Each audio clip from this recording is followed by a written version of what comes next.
Welcome to All Things Retreat Podcast. I'm Holly Porter, your host and CEO of Retreat R&R.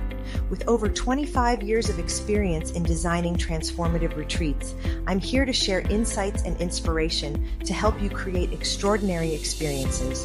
Whether you're a pro or just starting out, you'll find valuable ideas here. Enjoy the ride. Let's dive in. Hi, everyone. Welcome to the show today. We're so happy that you're here, and we are going to be speaking about some more retreat stuff today. Imagine that. Hailey Coleman, also known as a psychic nervous system coach. She helps overwhelmed, high-achieving women and adults move from stress, anxiety, and emotional chaos to clarity, calm, and self-trust by blending nervous system regulation with intuitive psychic insight. Welcome to the show, Hailey. Thank you, Holly. I'm excited. I love this. So I know you've recently made a big change in your life going from corporate Yeah. over to this. Like, how's that feeling so far? It was super scary because I have 3 kids and I am a full-time single parent. It was a leap of faith, but it's been amazing. So we're 2 months out of corporate and it's something I've been talking about for honestly like 2 years. So I yeah, love it's good. that. Well, I just love when people realize they're made for more, and working for someone else isn't always the way to go for everybody. Some people it is, and for some people we need that, right? We need those doctors and accountants and dentists, and we need all that. But people making bigger decisions. But sometimes it's just nice to like reach out and go out on your own. So I'm proud of you. So that's really exciting. And oh, Thanks. of course, I'm wishing you all the best in all your endeavors. But let's jump into some questions. Are you ready for a few? Yeah, hit me. All right. What do you wish every woman knew about healing from emotional abuse? It is not linear. I mean, I'm years into it and I got hit with a trigger today from a question from a friend who was so genuine and kind and loving. And their question was so like out of a space of love. And someone, a previous partner, had asked me the same thing and it set off a whole trigger in me. And I was like, you know what? That sucks. But I do, because I do the work and it's easy for me to get back into it. Like it really only threw me off for about 45 minutes, which is amazing because in the past it would throw me off for days. So do the inner work, hire that coach, Yeah. like learn how to regulate your nervous system because my triggers in the past would be honestly like days of feeling like crap or having that eggshell panic, what if? And now it's like probably down to an hour or less because I'm able to like snap out of it. And Right. I don't know, Well, women okay, for take on you, so much. tell me a little bit more. So tell me, like for you, since you brought it up, what was it? Like, what did you do? What was that process that you did for yourself to get you out of it? So I am clinically trained in cognitive behavioral therapy. And that, for your audience, if you're unaware, is retraining your mindset, retraining your brain, retraining your thought process. So I have the tools to be able to reset my mind, reset my thoughts, allow myself those moments to feel it because it's important to feel like crap for a little bit because it's like, thank you, universe, for showing me that this is something that still needs to be worked on. So triggers I always find are little blessings from the universe to allow us to like work on self. But for me, yeah, it was retraining my mindset with words. So talking to myself and resetting that pathway, resetting my thoughts and processes, and then doing some breath work as well. So important. Yeah, I love that. Well, and my nervous system's shot from having long COVID. I'm not afraid to ever say, yeah, I spent 70 days in the hospital with COVID and got long COVID and all kinds of other health issues because of it. And I was perfectly healthy going in. So it's just learning those tools, and they're so important for people to understand. And, we can't learn everything on our own. Nobody does everything on their own. And sometimes it's just that what I call the surrender piece in my book is surrender first, that you need to understand that we all need help, and then look for the right places to get it, because there are definitely the wrong places too. But Yeah. how do you think stress or trauma block our intuition, and what actually happens in the body when we can't hear ourselves clearly? As a trauma response, our brain actually shuts down a lot of parts of itself in order to survive the day to day stuff. So what do we need for day to day? We need to move our body. We need to have a functioning heart so that our organs and body can function. We need to breathe. We need to have, like, to be able to speak and hear, like our senses, but it doesn't allow us to do all the extra things. So if we're stuck in survival, we really do and can struggle with intuition, the creative side. Maybe some people say I'm lacking finding my purpose, or I don't feel a lot of joy right now. I hear a lot of my clients say, I'm just trekking through the day, like every day is the same, and it's just like a mundane approach to life. And it's because our brain is protecting ourselves. Our brain is just trying to have us survive. Yeah. And once we understand that, like, you're not broken. You're not. You are under stress. And it's actually your body's trying to fix itself. And a lot of people say, "Well, I feel like I'm broken." Yeah. But it's the opposite. No, your body's rebuilding and rebooting itself so that it can fix itself again. So it shuts down the things that we don't essentially need in the moment. And I love trying to retrain my clients' brains and thoughts around the fact that we're not broken. It's actually fascinating that our brain can do this. Mm-hmm. And it's also so scientifically fascinating that when we do start to heal, our brain actually produces new pathways. And it's so cool. So when you're feeling like that, or you feel lost, or you feel like you're on edge, or you're just maxed out and you're not having your purpose, your sparkle's lost, your drive for life is lost, please reframe the wording from broken to I'm fixing myself. Mm. Yeah. Course It correct. just, even that switch just kind of takes that anxiety off of like, what's wrong with me? Oh, Not like absolutely. Yeah. you're stressed, so your body's trying to show it. So switch that mindset. My body's helping me, my body's talking to me. Right. It's a really great way to like switch that mindset. Yeah. So true. So true. Well, I know there's a lot of high achievers, a lot of retreat leaders that are listening. They're high achievers. They're busy people. They're helping others, but a lot of times we tend to teach what we went through. The trauma we went through that we corrected. We tend to now specialize in things like that, and so I'm sure that's kind of true for you as well. Would that be?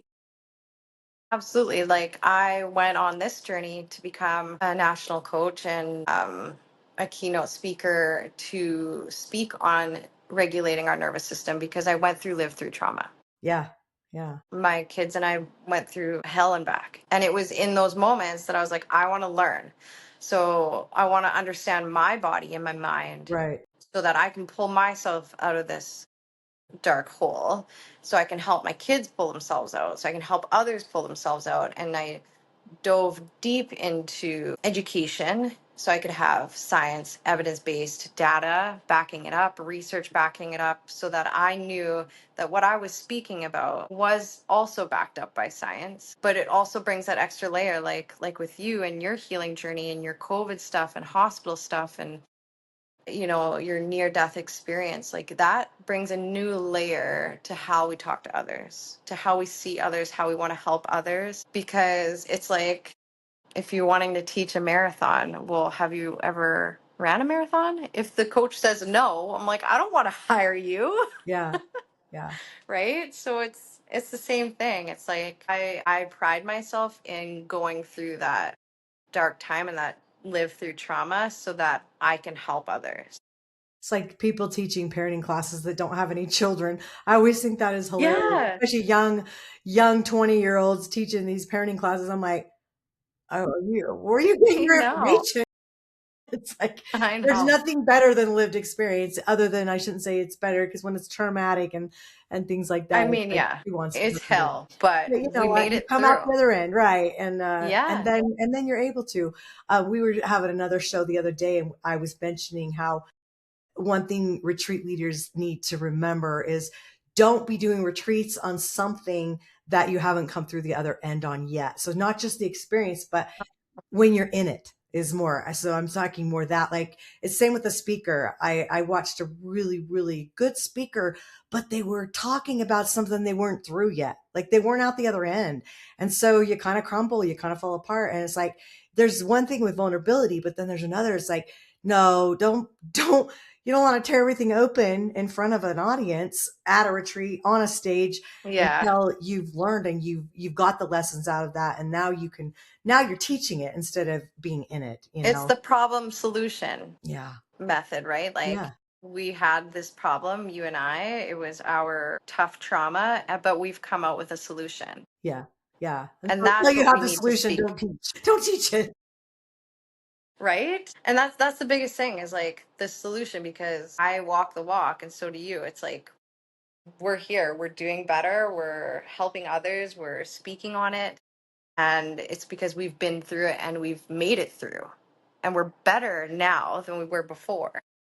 Well, and we continue to learn and grow. That's part of life, is just getting through things so that we can be an example to others. It doesn't, to become an expert. I mean, what is it? 10,000 hours. I mean, it's a lot. And so it's like you're constantly in that learning stage, growing stage. But yeah, it's just, I mean, that's how we get experts, you know? So Absolutely.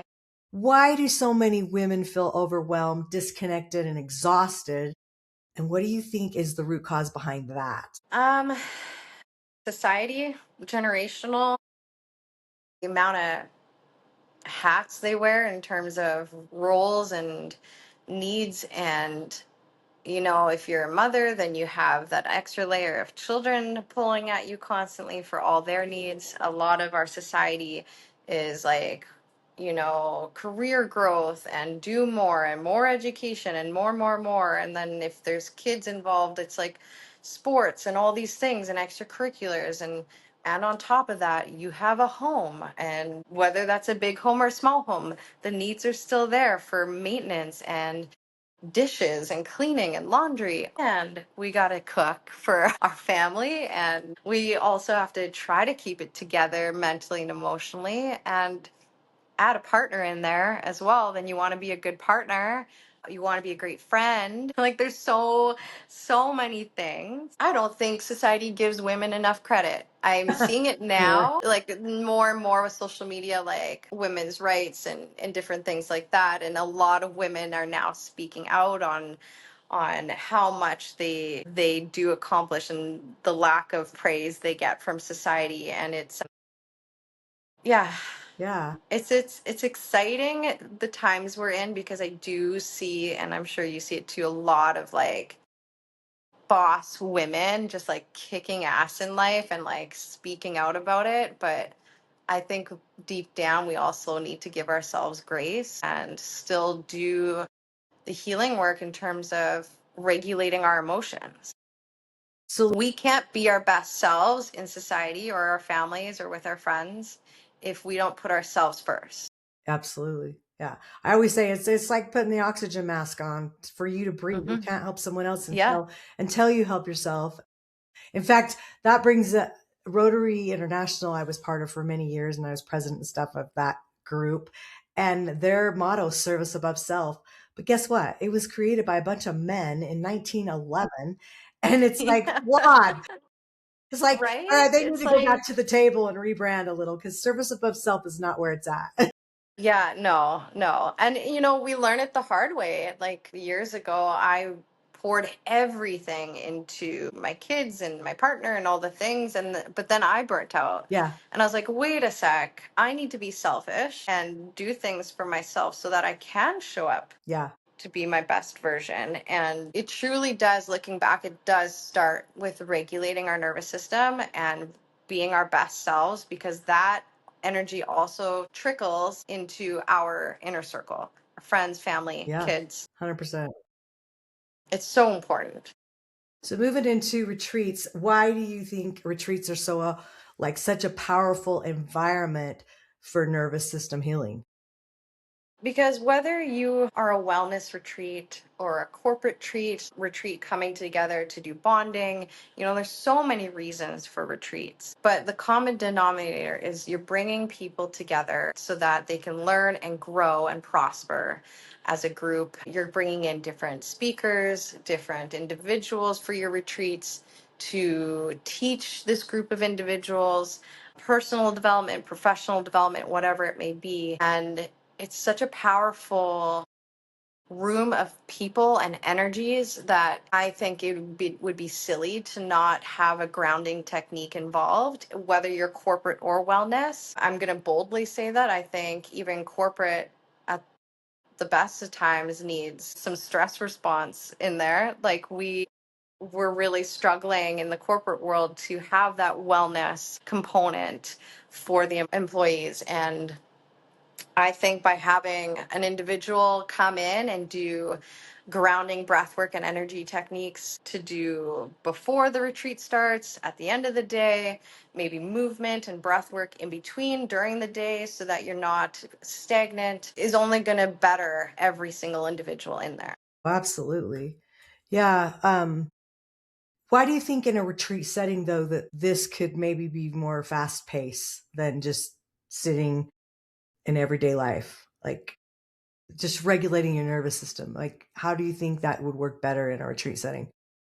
I just feel that, we're getting a bunch of individuals together to learn and grow. So why not teach them how to regulate the most prominent system in their body? If we don't have a regulated nervous system, a lot of other things fall apart in our lives, whether that's our personal or professional growth, our mental health deteriorates, our physical health Yeah, deteriorates. It is crucial to have a regulated nervous system. We are seeing evidence that states that long-term unregulated nervous systems with the high cortisol levels are creating fatal chronic conditions in our health, fatal mental health conditions. It is scary, it is. and it is such a simple thing to teach and do on the daily. Why not teach them in masses at the retreat? You're getting how many people in one room? And now you can come in and teach that a mass amount of people a simple technique or tool so that they can be their best selves, that not only protects their health, but their wellness, their mental health, their physical health, and just them being a best version of themselves. Absolutely. Well, there's so many ways, but the bottom line is definitely I'm a component of retreats. That's a great way to do some self-care. Put yourself first. Think about how you can regulate yourself. And I think a retreat's a great place to learn those things. I know that you are willing to come and go to retreats and help teach Yeah. classes there and participate. So I want our listeners to know that and understand that. And we'll have your information in the show notes too, so that they'll be able to contact you and get a hold of you. And as we launch the International Retreat Association here in a couple of weeks, we'll eventually, not right away, we're brand new, but we'll have places to connect people on there so they can look and find people. But because you're on our show, you're going to have that in the show notes. They'll be able to contact you. I just want to finish up with, I usually do some rapid fire just for fun so they can get to know you and Okay. your personality a little bit more. There's no right or wrong answer, just the first top of mind answer or Okay. one sentence that comes through. You ready? Let's do it. Yeah. Okay. Morning person or night owl? Morning. Bright eyed and like ready to go. Love it. Coffee, tea, or matcha? Coffee, 1 cup. Beach retreat or mountain retreat? Okay, that's tough because mountains would be nice on a sunny day, but beach. Beach. All right. Silence or music when you need a reset? Silence. All right. Intuition or logic first? Intuition, always. Your go-to nervous system reset in under 5 minutes. My alternative nasal breathing. One word your client uses to describe working with you. Favorite way to ground yourself quickly. Alternative nasal breathing. If your intuition had a voice, what would it sound like? Keep going. One thing you wish that you could tell your younger self. Don't doubt yourself. Yeah, love that. Any last words you'd like to leave our listeners? I think nervous system work is critical for any single human, to be honest. I boldly say that out loud. You cannot be your best self if you do not have a regulated nervous system. So, yeah, I am a keynote speaker. I've spoken to huge mass audiences, love doing keynote speaking, and I would absolutely be honored to be at some retreats teaching, even in the corporate retreats. Like, I firmly believe that corporate needs to start bringing in wellness more and more. But yeah, like I'm excited. This is a whole new chapter of retreats and the association you're bringing on, and I'm really excited to see the growth from all of it. So, yeah, you can reach me. I created a landing page for podcasts, so it's www.hailey. Put your name and email and a comment of what you want to chat about, and I privately message you back. Yeah. Love it. Let's just get the conversation started. Let's just heal the masses, whether you're corporate or wellness. Well, thank you so much for being on the show. We'll make sure that link's in the show notes as well. And until next time, everybody, join us again for the podcast. We'll see you again. Bye for now. Bye. Thanks for joining us on this episode of All Things Retreat. We hope you're leaving with new ideas, fresh inspiration, and the motivation to take your retreats to the next level. Don't forget to subscribe and leave us a review. It helps us grow and reach more retreat leaders like you. And if you have any questions, topics you'd like us to cover, or just want to say hello, send us an email at info@weretreatrnr.com. Follow us on social media to stay connected and catch all the latest updates. Until next time, remember, great retreats start with great intentions. Let's make them extraordinary, one step at a time. Thinking about hosting a retreat? Before you dive in, let's make sure you're really ready. Grab your free Are You Retreat Ready checklist and find out if you've got everything in place, from your purpose and pricing to your audience and agenda. Don't guess. Get clear. This quick checklist will show you exactly where you stand and what you need to make your retreat a success. Click the link below in the show notes to grab your gift and take the first step toward hosting with confidence.